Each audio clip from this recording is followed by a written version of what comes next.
Yang pertama, kita harus tahu dulu posisi pernikahan dalam Islam. Oke.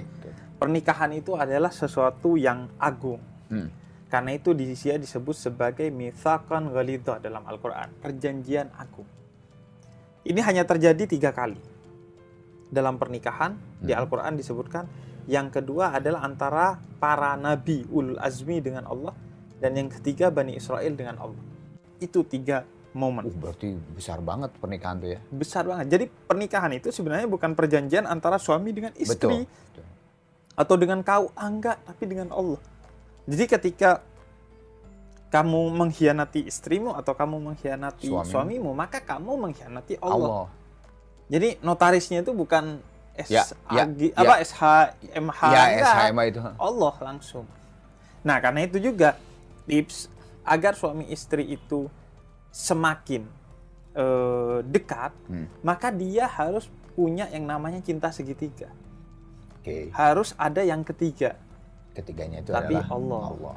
Jadi Allah dia paling atas, kemudian kita dan pasangan kita itu di bawah 2. Jadi kayak segitiga. Semakin kita dekat ke Allah, semakin kita dekat di antara suami dan istri ini. Betul. Karena itu yang harus jadi juri dalam rumah tangga itu adalah Allah dan Rasulnya. Atiullah wa atiur Rasul. Jangan kita, kadang kan kita tuh maunya kita begini, maunya istri begitu. Betul.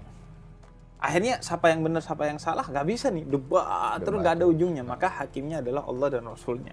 Jadi dikembalikan ke sana. Nah, kemudian kalau yang kedua prinsipnya adalah Allah bilang la taqrabuz zina. Jangan dekati zina, bukan jangan berzina. Jangan dekati aja nggak boleh. Agar tidak terjadi hal-hal yang tidak diinginkan terkait orang ketiga itu, maka semua peluang menuju ke sana itu harus ditutup rapat-rapat. Karena itu perempuan dan laki-laki harus menjaga dirinya. Dalam surat An-Nur dikatakan bukan hanya menjaga kemaluannya, tapi matanya dijaga. Matanya itu dijaga, harus selalu menundukkan pandangannya dari hal-hal yang diharamkan untuk memandang. Bahkan Imam Ghazali itu punya 12 prinsip dalam bertetangga. Bertetangga. Dan salah satu prinsipnya adalah kita tidak boleh ngeliatin istri atau suami tetangga dalam hal-hal yang tidak ada urusan.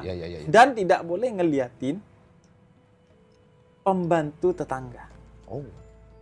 Menarik nih, ada bertetangga dalam karena itu pintu menuju pada perzinahan orang ketiga, baik itu pembantu dan lain sebagainya. Nah, itu harus ditutup. Nah, ketika kemudian mulai ada hal-hal yang tidak diinginkan itu, dalam Al-Quran diatur bagaimana ketika hubungan kita sudah kurang baik-baik saja dengan pasangan, yaitu dalam surat An-Nisa ayat 34. Ada tahapan-tahapan bagi kita ketika pasangan kita sudah ada masalah.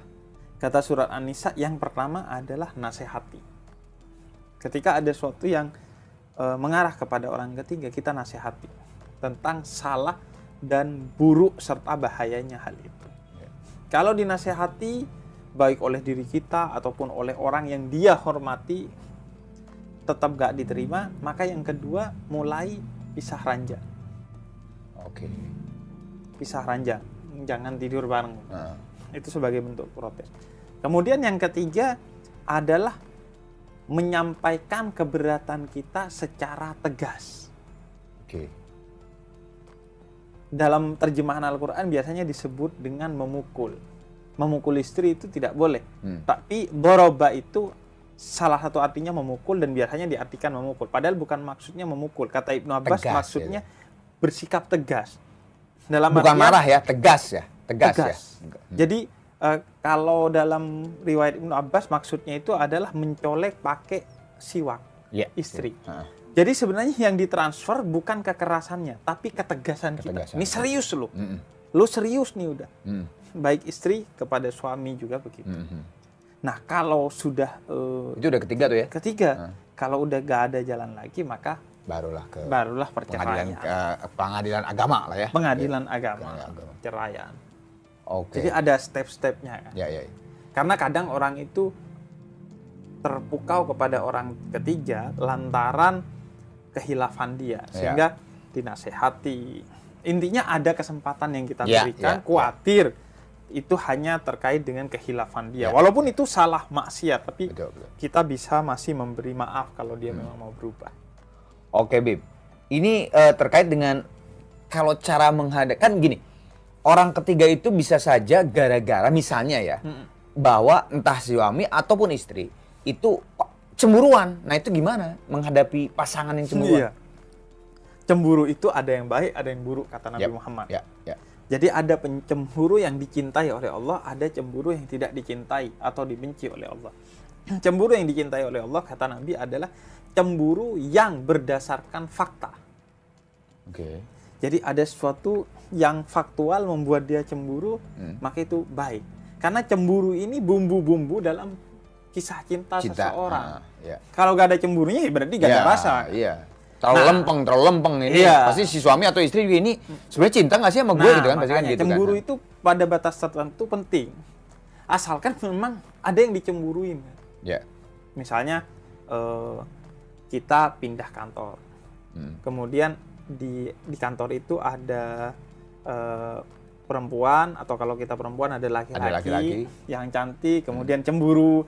Itu berdasar kan. Tapi kalau kayak kita lagi minum kopi, aku cemburu pada cangkir yang menempel di bibir kamu, selepaknya. Kan kadang banyak yang random walaupun betul. Itu contoh ekstrimnya doang tapi yang random kan banyak. Nah kalau random itu dibenci. Nah cemburu yang random itu dalam bahasa Indonesia biasanya disebut sebagai curiga. Nah curiga itu yang tidak diperkenankan oleh agama. Curiga itu artinya nggak berdasar nih, nggak ada. Misalnya suami pulang telat, misalnya 2 jam lah misalnya. Telat 2 jam. Kemudian dia kok telat, dipermasalahkan. Nah itu yang menjadi masalah. Temen aku ada tuh. Dia biasa pulang jam 3 sore misalnya. Tiba-tiba jam 5. Dicemburui. Akhirnya dia besok-besok pulang jam 1, kadang jam 2, jam 7, jam 5, biar random. Biar jadi mencari ini ya. Karena dibaikin nggak bisa gitu. Akhirnya ya udah dirandomin.